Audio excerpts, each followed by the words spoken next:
Bismillahirrahmanirrahim. Assalamualaikum warahmatullahi wabarakatuh. Al-Fatihah. A'udzu billahi minasyaitonir rajim. Bismillahirrahmanirrahim.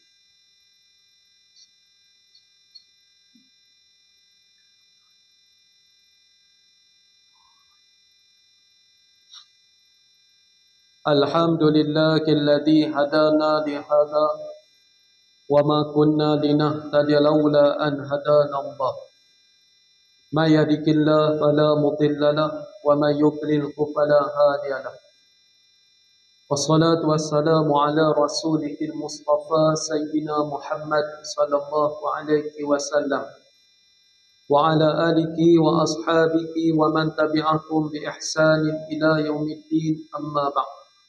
Rabbi shrah li sadri wa yassir li amri wahlul 'uqdatam min lisani yafqahu qawli. Allahumma aghnina bil 'ilm wa zayyina bil hilm wa akrimna bit taqwa wa jammilna bil 'afiyah. Yang dihormati Sahibul Fadilah Ustaz Tuan Imam, yang dihormati Sahibul Fadilah Tuan Nazir Dr. Haji Ali, Dari Jawatan Qasar Masjid, yang dikasihi tuan-tuan puan-puan muslimin dan muslimat yang dirahmati Allah Ta'ala sekalian. Kita telah sampai pada ayat yang ke-70 daripada surah Nabi Yusuf alaihi salam. Sedikit ungkapan tentang ayat ini, iaitu pada kalimah as-siqayah yang ingin saya sentuh sebelum kita berpindah pada ayat yang seterusnya, iaitu ayat 71. Pada ayat yang ke-70 yang telah kita bincang dalam kuliah tafsir minggu yang lalu, telah dinyatakan melalui ayat ini bahawa Nabi Yusuf AS telah membuat satu strategi ataupun helah dengan tujuan supaya adiknya yang bernama Bunyamin itu, mengikut setengah tafsir namanya Bunyamin, dapat ditahan dan akhirnya dapat duduk bersama dengan Nabi Yusuf di Mesir tanpa kembali ke wilayah asal mereka. Untuk tujuan ini, Nabi Yusuf AS telah mengarahkan pegawainya untuk meletakkan as-siqayah. As-siqayah dengan makna, tuan-tuan puan sekalian, iaitu bejana minuman raja. Dapat kita fahami di sini, bekas minuman itu dibuat daripada emas. Berkata juga di kalangan tokoh tafsir yang lain, seingat saya seperti Al-Qa menyatakan bukan emas, tapi mereka menyatakan bekas yang dibuat daripada perak. Tetapi majoriti berpandangan emas, sebab emas dipandang lebih bernilai daripada perak. Dan isu yang lain, tuan-tuan, perlu kita yakini bahawa bekas minumanlah yang telah diletak dalam tempat duduk Bunyamin, supaya nanti akan dituduh Bunyaminlah yang mencuri bekas tersebut. Kenapa kita perlu ada keyakinan ini? Kerana Al-Quranul Karim, yang firman Allah Ta'ala telah sebut direct tentang as-siqayah. Emas perak itu adalah perbincangan tambahan. Tak ada langsung yang menggunakan besi ataupun plastik. Tak ada, emas lah yang lebih diterima pakai. Sesuai tuan-tuan, ayat 70 ini membawa hukum apakah boleh menggunakan bejana emas. Kenapa Nabi Yusuf telah menggunakan kalau tak boleh? Sebenarnya untuk zaman sebelum Nabi Muhammad, perhiasan sebegini adalah dibolehkan, diharus. Maksud diharus ialah ada option. Nak ambil emas boleh, tak mau daripada emas pun boleh. Kita pulang, bukan wajib lah. Artinya para rasul ni ada yang gunakan, ada yang tidak. Tetapi untuk Nabi Muhammad SAW dan kita semua, bejana daripada emas maupun perak adalah diharamkan.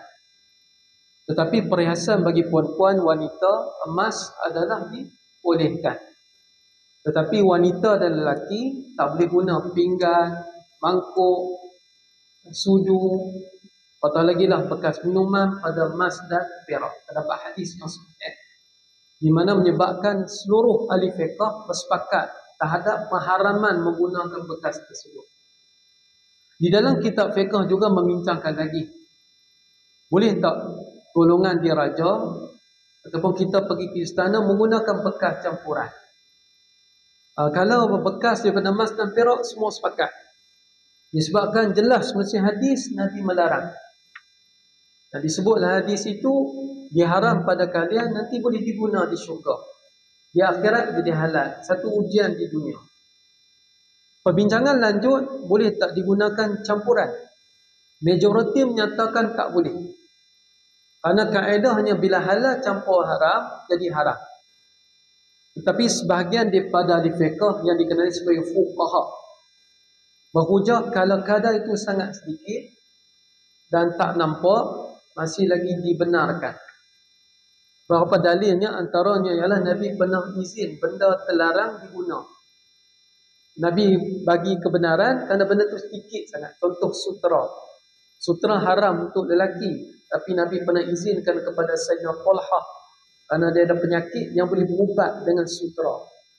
Untuk lelaki tak boleh, tapi Talha bukankah lelaki, tapi diizin kerana kadar yang sedikit dan tidak ada penawar lain melainkan sutera ketika itu. Sesungguhnya perbincangan kepada kita, kalau kita miliki, ada dalam rumah, takkan nak buang. Benda emas ni bernilai. Jadi tuan-tuan, saya jangan pergi buang lah. Lazimnya peringkat saya lah, tak ada lah benda di rumah. Melainkan mungkin bagi golongan bangsawan tertentu. Saya adalah sedikit pengalaman pergi majlis santapan, tuan-tuan pun begitu. Kalau kita pergi, kita tengok sudu, cawan, pinggan, emas. Sebenarnya Allah Ta'ala alam yang pertama mungkin emas. Sebab dia orang, pihak bangsawan tu ada kemampuan. Dan lazimnya emas ni adalah kegemaran lah bagi golongan elit. Tanda ada harta, tanda kemampuan tertentu, mereka pun barang daripada emas. Seperti mana kerajaan Saudi lah dikatakan kereta pun bersalut emas. Jadi walaupun begitu, tak bolehlah bagi kita dan juga bangsawan mengguna pakai benda tu. Manakala yang kedua, kemungkinan juga bukan emas pun. Yang pertama disalut, yang kedua persis emas. Warna je emas tapi bukan emas. Disebabkan pengalaman tuan-tuan saya, tuan-tuan mungkin lebih erat dengan istana kan. Bila jamuan ni, dia akan melibatkan ramai orang. Bila ramai orang ni macam-macam di kalangan rakyat. Ada orang masjid macam tuan-tuan perempuan, ada kaki penyamun. Jadi pihak istana tak ambil risiko dihidang segala kelengkapan makanan tu daripada emas. Walaupun satu sudu, nanti dia ambil bubuh dan jubah. Masuk dalam poket. Bayangkan dia bawa balik, pergi ke kedai emas dapat 3,000. Jadi atas kemungkinan ni, maka dipandang itu bukan emas betul. Namun kalau lah majlis, kita pergi ke kerajaan Saudi tertentu, mana-mana tempat dia elan, majlis hari ini adalah majlis keemasan. Semua daripada emas. Macam mana ketika tu? Maka kita tak boleh guna benda tu. Pandai-pandai lah kalau lapar kan. Makanan nasi arak tu kita ambil, makan di atas meja. Tak boleh digunakan kerana sabit larangan daripada syarak. Sebenarnya ingin saya sentuh kerana kesempatan ilmu fiqh ini. Dibincangkan kitab fiqh, satu memang mutlak lah, tak boleh guna emas dan perak.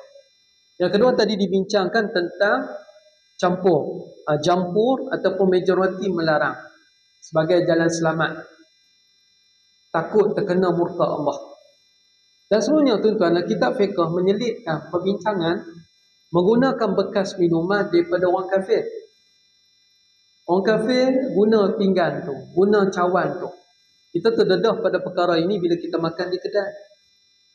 Sama ada kedai tu tokennya Cina, India dengan masuk bukan Islam, tapi pekerja Melayu nak dapat cop halal. Asalnya bolehlah kita masuk kerana nak dapat cop tu memang sudah disedia semua perkara. Tidaklah menjadi haram kerana token tu bukan Islam. Tapi tidak boleh pastikan urusan barang yang dimasukkan, perkakas tu semua adalah halal dan bersih ikut kacamata Islam. Sebenarnya dibincang, kita pergi kedai Muslim sekalipun, pasti orang bukan Islam masuk makan dan minum. Pinggan yang sama, sudu, cawan, apakah boleh guna? Asas hukum boleh. Walaupun sebelum itu orang kafir yang minum. Jadi tak ada masalah lah tuan-tuan saya. Seperti biasa. Tanpa curiga. Yang kedua ialah kalau dia baru minum. Dia baru minum. Kebetulan satu-satu ni cawan dalam kedai tu. Dan akan diserah pada kita untuk kita tuang minuman. Kalau sama Muslim, selagi mana tidak ada isu kesihatan, terus kita minum walaupun tak basuh. Contoh dikatakan mulut orang tu ada penyakit. Agama minta kita cegah penyakit, kena basuh. Lain pada tu, insya-Allah Ta'ala orang Islam ni ada penawar, ada kebaikan. Walaupun bekas minumannya. Cuma terpulang tuan saya lah, selera tak selera. Artinya kalau kita tak basuh, tak haram. Contohlah, ada seorang minum, kita pun ambil bekas minuman tanpa kita basuh. Kita pun tuang air. Okey, teruskan. Tetapi, kalau melibatkan orang bukan Islam, dia baru minum, hendaklah dibasuh. Kerana sabit dalam hadis. Nampak dia minum, basuh. Termasuk juga kelonggaran daripada syarak. Kalau yang tadi memang kena basuh, wajib basuh. Kelonggaran pada syarak itu kedai-kedai makan. Yang bukan Islam masuk daripada China, India dan sebagainya yang Islam tu, pekedai akan basuh. Dia tak akan sama. Dan memang tak perlu sama. Walaupun mulut orang bukan Islam ni dia makan pelbagai benda haram. Agama bagi kelonggaran tak perlu sama. Sekadar basuh. Macam mana yang saya sebut tadi kaedah kalau dibiar satu cawan pinggan. Oleh itu tuan-tuan perempuan, kita masuk maka tanpa was-was gunalah seperti biasa. Dan ini juga terpakai kalau kita pergi negara Mak Saleh. Kita masuk kedai dia orang, kita guna peralatan dia orang, asalkan dibasuh terlebih dahulu. Sebab poinnya ialah perkakas orang kafir. Isu selanjutnya ingin saya selit, kerana ni hukum yang kita nak amalkan dalam kehidupan. Kalau yang tadi itu secara general, orang kafir ni ada minum, ada makan benda terlarang. Kemudian benda tu diguna balik oleh kita adalah basuh. Isu selanjutnya, tidak boleh basuh apabila ternyata nampak depan mata. Pekedai pun nampak, dia ni kaki minum. Dia minum depan-depan kedai nasi campur Melayu ni.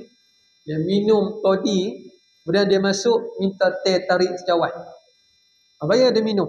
Tapi cawan tu hendaklah dibersihkan. Itu jugalah kalau pinggan. Baru je dia letak daging khinzir. Dia bungkus tapi dia makan di kedai kita. Jangan tuan-tuan perempuan, kita buang terus pinggan tu. Guna pakai tapi kena samak dulu. Jangan basuh. Basuh, bagi pula pada Ustaz Yusri minum, makan. Kesian kat dia. Tapi saya tak bersalah. Kerana saya tak tahu. Tapi pekedai akan bersalah. Tapi general tadi kita tak tahu. Memanglah lumrah makan-makan haram. Tapi bukan di depan mata. Sekadar basuh. Kembali pada tafsiran ni, muslimat. Apakah bejana yang digunakan oleh Nabi Yusuf ini diminum oleh orang kafir? Tak dinyata dalam Quran. Tapi kemungkinan tu ada kerana kajian campuran. Nabi Yusuf bersama dengan beberapa pentadbir yang juga bukan Islam ketika itu. Agama Islam belum muncul secara rasmi tetapi dikenali dengan istilah agama Samawi. Dan juga boleh disebut agama Hanif yang pernah kita bincang kuliah-kuliah terlalu. Mereka tak kenali istilah Islam. Datang Nabi Muhammad lah yang rename. Menamakan inilah risalah daripada Tuhan yang namanya Islam. Kenapa timbul andaian tu? Kerana kajian campuran. Dan ada juga pandangan menyatakan Nabi Yusuf AS dia telah memilih pekakas minuman daripada miliknya sahaja. Sebab kalau dia ambil harta lain, harta kerajaan, harta orang lain, jadi dia menggunakan peralatan minuman yang disediakan untuknya. Oleh itu, bejana itu bukanlah bejana yang pernah dimasukkan minuman terlarang. Jadi pergi dekat pada hukum fiqh. Dan ketahuilah muslimat bahawa para rasul, nabi-nabi sebelum Nabi Muhammad, walaupun belum ada syariat Islam yang sempurna, mereka sama sekali tak ambil benda haram. Mereka tak pernah makan benda haram, tak pernah buat benda-benda perbuatan haram seperti zina, minum arak, kerana Allah Subhanahu Wa Taala telah menjaga kehormatan mereka biarpun risalah Islam belum sempurna ketika itu. Kerana apa, tuan-tuan dan puan? Kerana para rasul ini terkenal manusia yang sangat hebat kelakuan, hebat kehormatan mereka. Jadi mereka tak akan buat perkara-perkara yang tercemar. Kita masuk pada ayat yang ke-71. Firman Allah Subhanahu wa taala. A'udzu billahi minasyaitonir rajim. Bismillahirrahmanirrahim. Qalu wa aqbalu 'alaikum madza tafqidun. Mereka, yakni adik-beradik Nabi Yusuf AS bertanya sambil menghadap ke arah orang-orang menteri ataupun pegawai menteri, yakni kepada Nabi Yusuf AS yang menuduh mereka. Apa kata adik-beradiknya? Pada sebelum itu ayat 70. Gawai ataupun hulu balang menyatakan kamu ni pencuri. Lantaran telah hilang bekas bejana daripada pihak kerajaan. Maka mereka ni pun menghadap. Kenapa menghadap? Tanda yakin. Mereka tak buat pun. Orang bersalah ni tuan-tuan, kita tengok drama. Dia akan tunduk. Dia tak boleh tengok muka polis. Dan dia panggil bahasa badan, Tuan Sana Arif. Kalau dia bersalah ni, muka dia penuh ketakutan. Dia jalan dah tak stabil. Kerana dia bersalah. Adik-adik Nabi Yusuf tak bersalah dalam hal ni. Lepas itu mereka melihat pada orang yang menuduh. Apa hal ni? Tuduh kami ni. Kalau orang yang buat salah, dia cepat-cepat lari. Jangan dia bercakap. Yang penting sembunyi diri. Jangan banyak cakap, nanti terperangkap. Al-Quran mendedahkan mereka menghadap dan mereka menjawab, apa benda yang hilang tu? Yang sampai tuduh-tuduh kami ni. Kebetulan adik-beradik Nabi Yusuf pun dalam bahasa Kelantan tu lebih bengis, perkasa. Sebab itulah wilayah Palestin menghantar mereka untuk pergi ke Mesir. Kebetulan juga telah saya jelaskan, Nabi Yaqub AS ialah penguasa di Palestin itu. Dalam tafsiran menyebut wilayah mereka itu belum lagi dinama Palestin, tapi dinamakan sebagai wilayah Syam. Syam ni saya pernah sebut kuliah-kuliah terlalu di luas. Daripada Syria, cantum Jordan, cantum Palestin, entah di mana betul-betul lokasi itu. Tapi wilayah yang pasti termasuk Palestin. Ada mengira Palestin sebab Palestin tak jauh sangat dengan Mesir. Sebelah tu je. Dan Palestin terkenal bumi para nabi selepas Mesir itu. Nabi-nabi banyak diutus Bani Israel di Mesir dan selepas itu di Palestin. Oleh itu Nabi Yaqub pun dikira akan menetap di wilayah itu. Dan satu lagi pandangan para ulama, memang tak disebut Palestin. Palestin itu istilah baru. Syam pun disebut di era dekat-dekat zaman Nabi Muhammad. Apa betul-betul nama tempat tu? Iaitu Kan'an. Kan'an juga terletak di Palestin. Macam kita lah. Tuan kita duduk di Selangor. Ada orang panggil kawasan Kajang, ada orang panggil Serdang. Betul-betul kita panggil Serdang lah. Panggil Serdang. Demikianlah pandangan-pandangan tentang tempat penempatan Nabi Yaqub dan keluarga. Adik-beradik Nabi Yusuf merangkap anak dia kepada Nabi Yaqub menyebut, apa benda yang kamu hilang tu sampai nak tuduh-tuduh kami? Ayat yang ke-73. Ayat yang ke-72. Qalu nafqidu suwa'al malik wa lima jaa'a bihi himlu ba'ir wa ana bihi za'im. Tadi ada saya sebut kalimah suwa'al malik. Ada kedengaran huruf kaf sedikit. Malik. Demikianlah tata cara yang perlu saya tuan-tuan sebutkan berkenaan dengan huruf kaf. Kita boleh rujuk ustaz tuan imam kita. Kaf ada bunyi sikit tapi tak boleh kuat sangat. Mudah-mudahan saya pun terjaga. Contohnya Allahu Akbar. Sekadar tu je, Allahu Akbar. Ada orang kata tak boleh langsung bunyi kaf tu sebab nanti jadi qalqalah. Sebenarnya masih boleh bunyi tapi jangan terlalu kuat. Apa maksud terlalu kuat? Allahu akbar. Dia jadi double. Allahu akbar. Berhenti pula. Dan pada tu hendaklah memberi hak akbar. Tapi jangan kuat sangat Allahu akbar. Dia akan jadi berhenti. Lihat tuan-tuan. Kaf bukan huruf qalqalah. Qalqalah artinya huruf yang telah detak. Akbar dia detak. Akbar itu. Itu juga tuan-tuan, rahmat. Ada ayat tu dalam Quran. Rahmat. Ta sukun. Bila kita wakaf. Bunyi sikit ta tu. Tetapi dalam surah Fatihah. Siratal ladzina an'amta alaihim. Tak bunyi ta sebab baris atas. Kadang tersilap setengah orang. Saya pun minta simpang tersilap. Siratal ladzina an'amta alaihim. Itu kurang tepat. An'amta. Kembali balik pada ayat ni, Surah Al-Malik. Sikit dah. Kalau kuat sangat, Surah Al-Malik. Salah dari segi tajwid. Orang-orang menteri pun menjawab, kami kehilangan Surah Al-Malik. Perkataan Surah adalah jamak. Apa arti jamak? Lebih pada 3. Disyaki akan dituduh Bunyamin telah mencuri bekas minuman lebih pada 1. Maknanya dia ambil sepatan. Mereka pengawal menyatakan ada orang ambil sepatan, ambil bukan 1 ni. Itu tafsirnya. Terjemahan sekadar menyebut kami kehilangan bekas minuman raja. Ada juga menyebut cupak.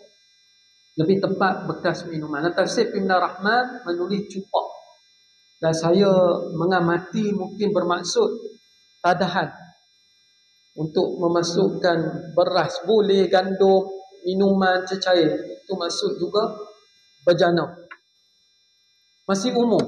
Suak ni ada banyak benda lah. Benda yang berharga untuk diisi air dan sebagainya. Kami kehilangan bekas-bekas minuman ataupun bekas-bekas tadahan milik kerajaan ataupun raja. Dan sesiapa yang memulangkannya di kalangan kamu ni akan diberi hadiah sebanyak muatan seekor unta. Dan akulah, kata pegawainya, akan menjamin hadiah ni. Tuan-tuan perempuan, akibat kita mengaji tafsir, kita tahu bahawa Nabi Yusuf telah atur strategi sehingga peringkat ni. Kalau adik-beradik Nabi Yusuf dapat membaca ni sekadar strategi, bukan betul pun, kenapa orang buat salah nak bagi hadiah? Tapi mereka sudah terlepas pandang. Mereka tak syok pun ni satu helah. Contoh tuan-tuan, kita buat pengumuman. Dr. Al-Jali buat pengumuman. Kita ada hilang kerusi meja di belakang tu. Entah siapa yang ambil. Sebenarnya kita nak buat jamuan. Adalah satu lori CCTV datang, disyaki lori itulah. Kemudian Dr. dia buat pengumuman ni, kalau lori kau siapa-siapa yang ambil tu datang, kita bagi hadiah lah 3,000. Tak kesian lah dia datang mengaku. Kalau pencuri tu datang, dia tak cerdik ya, kan, nak dapat 3,000 dah kena tangkap. Tapi tu strategi supaya dia datang juga. Sebenarnya tu pangkap dengan macam, baik aku pergi jual lebih 3,000 dapat. Dapat 3,000 dapat kena tangkap. Maknanya orang tu tak fikir panjang. Tapi ada strategi lah dari pihak yang menawarkan. Dikatakan juga Nabi Yusuf AS dia sekadar mencadangkan letak bejana ni. Tapi idea untuk tawarkan hadiah ni bukan daripada dia. Itu juga satu telahan tafsir. Sebab Quran tak sebut pun. Tapi apa mesej tuan-tuan? Inilah satu kerajaan yang bersama-sama dengan pemerintahnya dalam menjayakan satu helah yang baik. Pegawai dia baik dengan dia. Kalau pegawai tak baik dengan dia, tak berjaya perkara ni. Nanti kita sampai ayat ni, ayat yang lain yang menunjukkan dalil perancangan ni berjalan hasil kerjasama dalam kerajaan tu. Serta mendapat restu daripada Allah Ta'ala. Kalau Allah Ta'ala tak restu, pegawainya boleh khanat. Pegawainya pergi bisik. Aku nak beritahu pada kamu ni, kamu datang pada Kanaan, bagi aku 3,000. Yusuf tu tak baik. Bagi aku 3 ribu, aku nak cerita sikit pada kamu. Dia memandang keuntungan di situ, tapi tak berlakulah. Semua ini telah juga semua ini telah berlaku di atas izin Allah Subhanahu Wa Taala. Allah Taala lah yang menggerakkan hati pegawai-pegawainya untuk tolong benda ni. Mereka tak bantah. Mereka tak tanya banyak pun, Nabi Yusuf kenapa buat macam ni? Ini luar pada bidang kerja kami. Kerana mereka hormat Nabi Yusuf AS. Itu antara telahan tafsir di kalangan ahli tafsir. Dan kata pegawai ni, akulah yang akan jamin. Jangan bimbang. Siapa mengaku, bagi tahu dapat hadiah. Ayat 73. Qalu tallahi laqad alimtum ma ji'na linufsida fil ardh wa ma kunna sariqin. Mereka berkata, yakni adik-beradik Nabi Yusuf, tallahi, demi Allah. Ingat ini tuan-tuan perempuan yang budiman. Terima kasih banyak setia dengan kuliah ilmu kita. Lafaz ini lafaz apa? Lafaz sumpah. Dalam ilmu bahasa Arab dipanggil qasam. Tuan-tuan perempuan sedia ingat, lafaz sumpah ni bukan sekadar wallahi. Ada juga billahi, ada juga tallahi. Kalau kita nak apply ilmu ni, tiba-tiba kita bersumpah tallahi, lain sikit lah. Wallahi ni memang familiar lah, selalu sangat. Tallahi, tu satu sumpah yang lain. Tapi tetap sumpah yang diterima. Mereka jawab tallahi ataupun demi Allah. Sebenarnya kamu sedia tahu bahawa kedatangan kami bukanlah untuk berbuat kerosakan di bumi Mesir ini. Dan kami bukanlah pencuri. Kalau kami nak curi dengan maksud, dulu kami dah boleh buat. Kami cop pasport. Kami mengadap Nabi Yusuf. Dia layan kami dengan baik. Takkan kami nak buat benda buruk. Maksudnya tuan-tuan perempuan, adik-beradik ni menyatakan stand mereka ataupun pendirian mereka yang sebenar. Mereka tak ada niat pun, tak ada pemberian yang jahat. Apatah lagi lah nak curi di negara Mesir tu. Cari nahas. Dan keadaan mereka sedikit datang ke negara Mesir yang terkenal ketika tu. Hadirin sekalian, ayat ni juga membawa idea kepada kita. Bila mana kita ditahan oleh musuh, kita boleh bersumpah. Walaupun musuh tu dia tak reti apa pun tentang agama. Supaya dia tanya pegawai ni, dia orang cakap apa ni orang Islam ni? Mereka bersumpah dengan nama Tuhan. Mereka datang bukan nak buat benda bukan-bukan. Dan memang adik-beradik Nabi Yusuf ni memang dulu ada kes. Tapi kalau kali ni datang memang nak buat benda baik. Nak bawa balik dagangan untuk rakyat Palestin. Saya teringat kepada penceritaan Zainal Rashid Ahmad yang merupakan seorang bekas wartawan majalah 3. Dia pernah masuk ke Israel dengan beberapa kru TV3 tahun 2005. Dikatakan mereka lah rakyat Malaysia yang pertama kali jejaki Israel. Bukan nak melancong, tapi nak tengok keadaan orang Islam yang hidup dalam pemerintahan rejim Zionis Israel. Jadi macam mana boleh masuk tu? Haji Zainal Rashid cerita, sememangnya mana-mana negara ni termasuk Israel ni masuk ikut custom, immigration. Dengan pasportnya lah. Pasport tu macam mana tu? Terlepas pandang. Izin daripada Allah lah kita katakan. Kalau sedia kita maklum, umumnya pasport Malaysia ni tak valid untuk ke Israel. Mereka kata nak buat urusan pelancongan, sekadar nak masuk sekejap macam tu lah. Dan mereka berlakon sebagai pelancong. Pelancong takat nak transit, nak patah balik, bukan nak menetap lebih pada 24 jam. Tapi elok masuk tu mereka menetap dalam beberapa hari. Zainal Rashid dan beberapa orang kru. Israel sedar ada orang nak masuk ni ada tujuan yang tak direstui oleh mereka.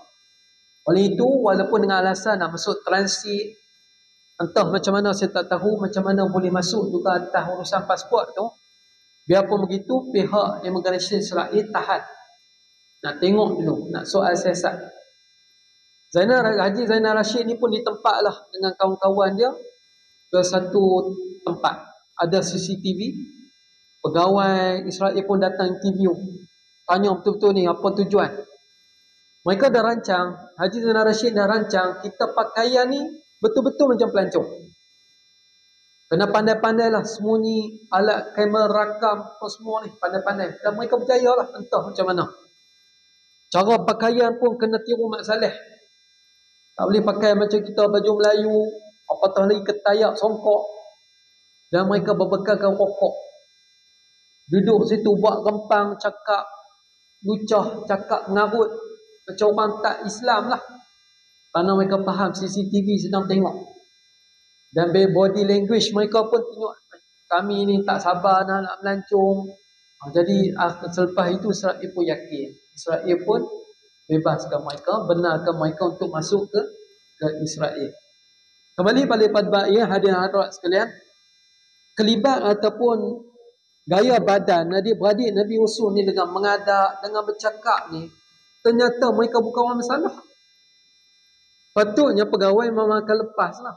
Tapi pegawai dah rancang dengan Nabi Yusuf, mereka akan kenakan juga kepada adik-beradik. Ayat 74. Qalu fama jazauhu in kuntum kadibin. Orang-orang menteri ataupun pegawai pun menjawab. Walaupun nampak keyakinan terlibat adik-beradik itu tak bersalah pun, tapi mereka kenakan juga atas perintah Nabi Yusuf.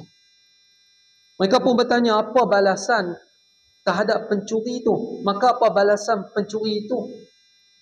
Kalau kamu betul, kamu tak mencuri, kita nak kenakan apa bagi mereka.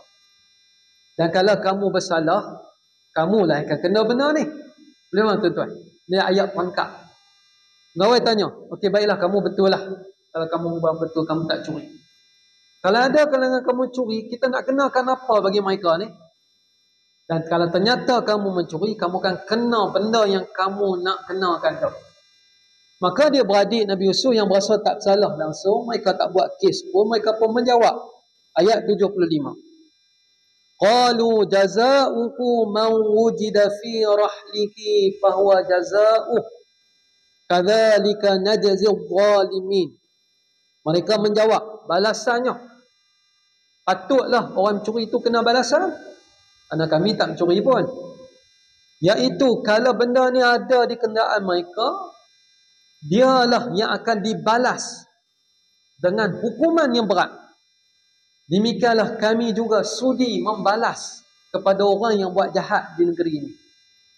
Betul yakinnya adik-beradik Nabi Yusuf. Tentu-tentu kena faham mereka memang tak bersalah, tak salah pun.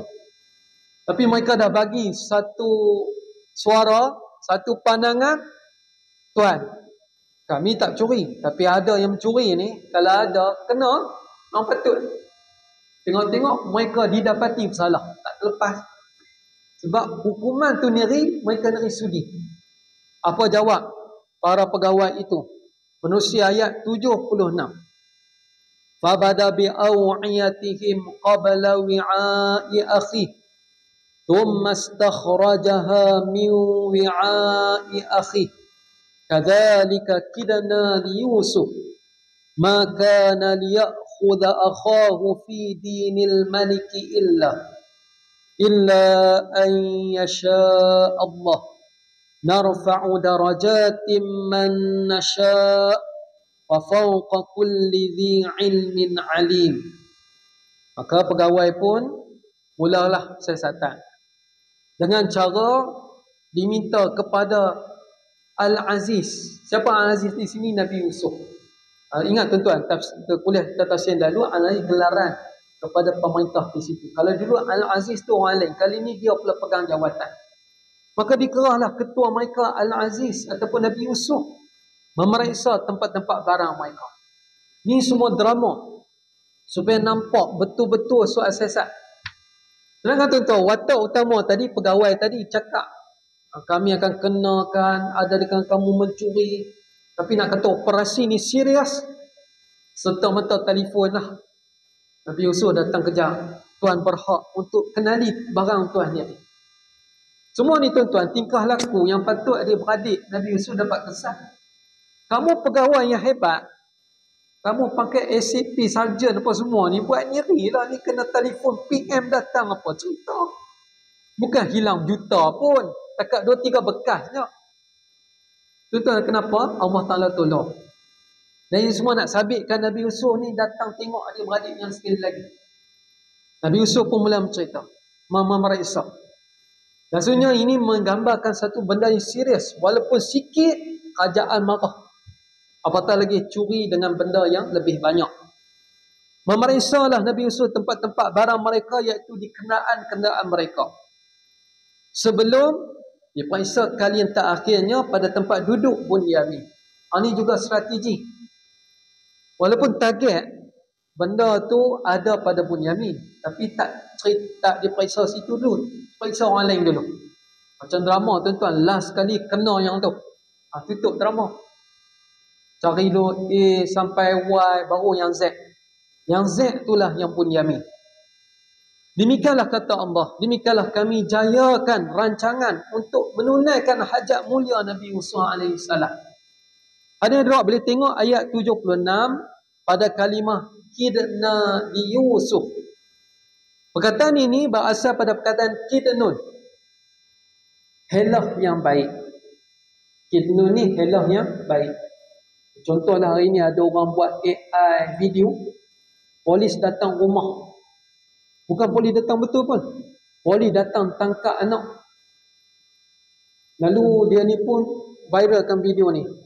Sebab dia kata bagi orang lain tengok, jadi takut. Budak-budak takut. Takut polis datang rumah. Sebenarnya lakonannya. Maka bolehlah kita panggil ni kidnun. Helah yang baik. Mungkin ada orang tafsir juga helah yang tak berapa baik. Sudah polis tak senang lah. Kami juga jadi mangsa. Asyik-asyik polis. Semua orang takut polis. Budak pun takut polis. Lepas takut hantu, takut polis. Jadi mungkin juga mereka tak sebut sebagai kitnun. Lawan kepada kitnun, makrun. Helah yang buruk. Itu sama sekali dilarang oleh Islam. InsyaAllah ta'ala kita sambung sedikit lagi selepas azan isya. Allah yang dikasihi sekalian, tadi telah saya nyatakan tentang dua jenis kalimah. Yang pertama ialah kidnun. Kidnun ialah helah yang baik.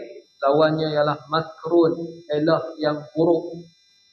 Yang juga kita sebut dalam istilah hari ini konspirasi ataupun pakatan yang buruk.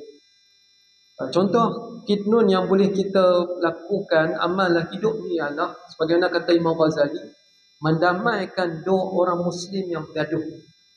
Boleh kita rencanakan kidnun. Walaupun tak berlaku pun, contoh ngambil ni bermasa muka dah setahun, adalah masalah.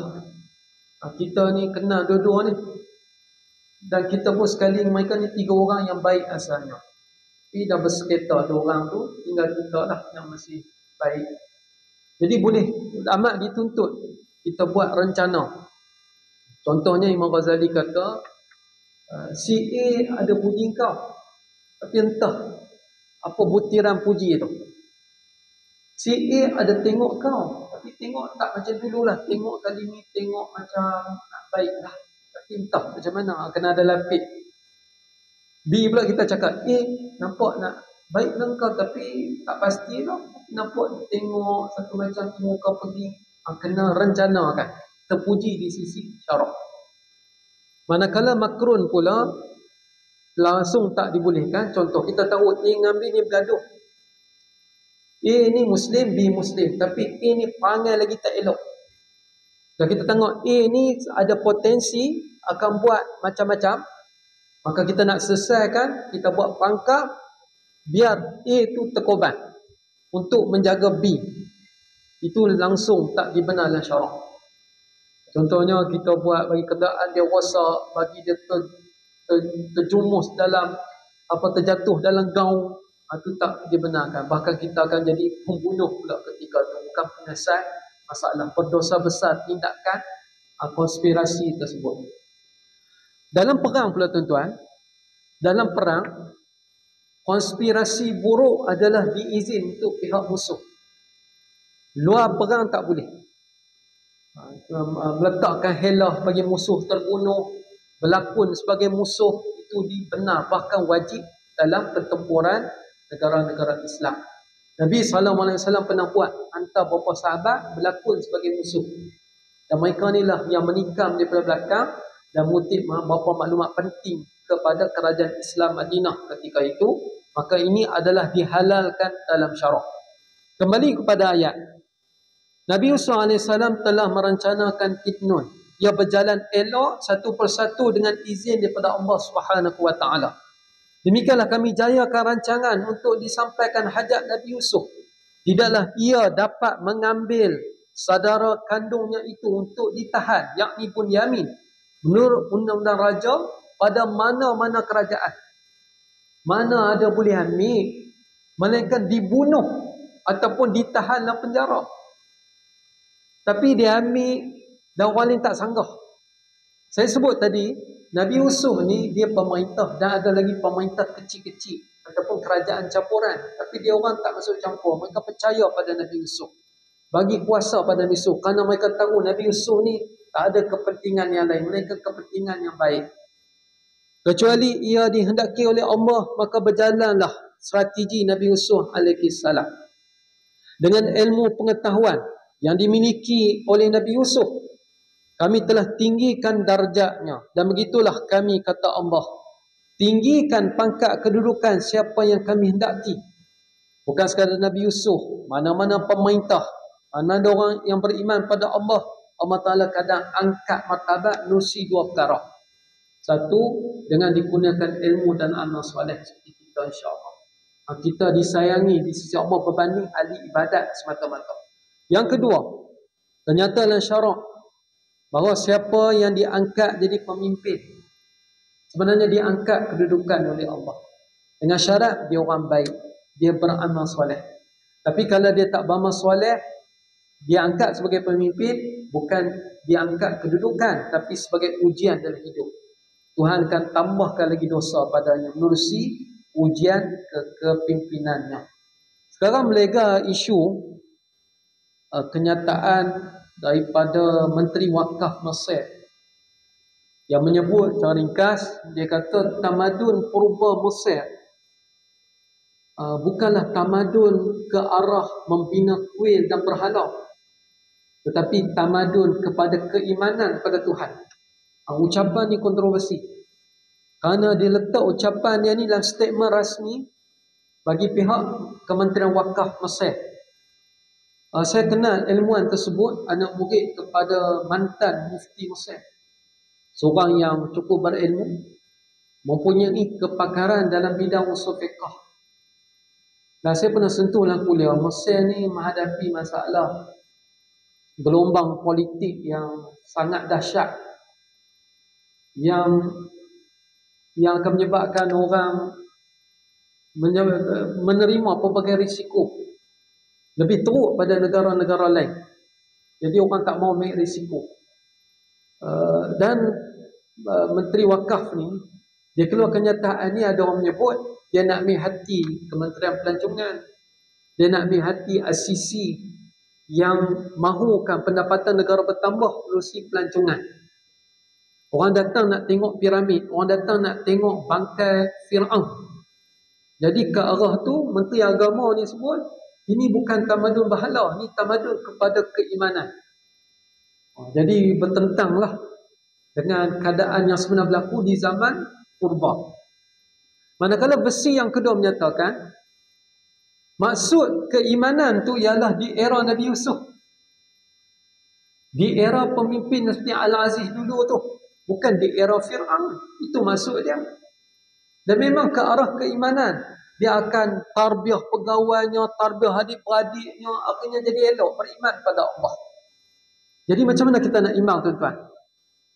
Pada penilaian saya lah, dan berapa kerat, kita hormati ilmu Menteri Wakaf tu. Bidang usul fiqhnya, ilmu lain kita guna pakai dan kita hormat. Tapi dalam kenyataan ni, lebih eloknya dia kena mention kerajaan mana tu. Kalau dia tak mention, tak sebut, dia cara umum maka tersentuh juga dengan Fir'aun dan sebagainya. Dan itu akan dikira sebagai mengambil hati kepada asisi yang cukup bermasalah. Tuan-tuan, perempuan sekalian, itulah ujian dalam hidup.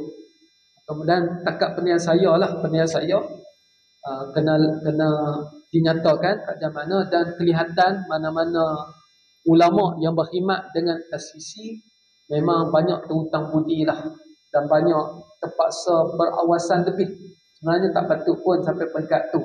Ada orang ramai memerlukan ilmu, memerlukan pendirian mereka yang lebih tegas untuk membetulkan apa salah laku asisi seperti menzalimi Al-Mursi itu, Dr. Mursi. Mereka tak bela Dr. Mursi atas alasan, termasuklah guru saya Dr. Ali Jum'ah tu tak bela Mursi. Yang pertama, kalau bela dia anggap sebagai pembangkang. Dr. Mursi, Ikhwan ni pembangkang. Jadi tak boleh ambil risiko lah. Nanti gelombang politik akan kena pada mereka yang tak berpolitik. Yang kedua, yang agak mendukacitakan sikit, bila orang tanya, Tuan Guru, tolonglah mereka ni orang baik, Ikhwan ni baik, walaupun Tuan Guru tak terlibat politik dengan dia orang, Tuan Guru pihak kerajaan sekalipun bela lah. Jadi yang agak duka citanya guru saya tersebut, mereka ni aliran Wahabi. Jadi kita tak boleh bantu dia orang. Dia orang akidah yang tak betul. Jadi sebenarnya tak bolehlah sampai peringkat tu. Hendaklah ditolong sebarang kezaliman. Bagaimana hadis Nabi menyebut, tolonglah orang yang zalim dan orang yang kena zalim. Lalu sahabat pun tanya pada Nabi, kalau orang yang kena zalim, kami tahulah. Tapi orang yang zalim, macam mana nak tolong? Kenapa nak kena tolong? Lalu Nabi pun sebut, iaitu kau menasihatinya, bercakap perkara yang benar, membetulkannya daripada terus melakukan kezaliman. Dan pengajaran daripada kaitan dengan tafsir, kita ambil pengajaran daripada pemerintahan yang cukup baik daripada Nabi Yusuf. Dan sepatutnya orang Mesir, pemerintah, mereka lebih terpanggil untuk menjadi contoh berbanding kita lah. Surah Nabi Yusuf ni bukan sekadar masjid kita bagi baca, Masjid Azhar pun baca.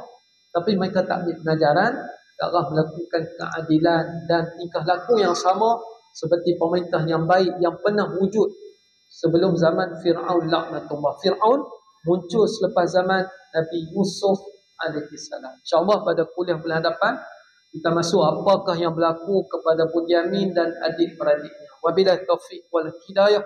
Wassalamualaikum warahmatullahi wabarakatuh. Bismillahirrahmanirrahim. Allahumma arinal haqqa haqqan warzuqna ittiba'ah wa arinal batila batilan warzuqna ijtinabah. Walhamdulillahi rabbil alamin.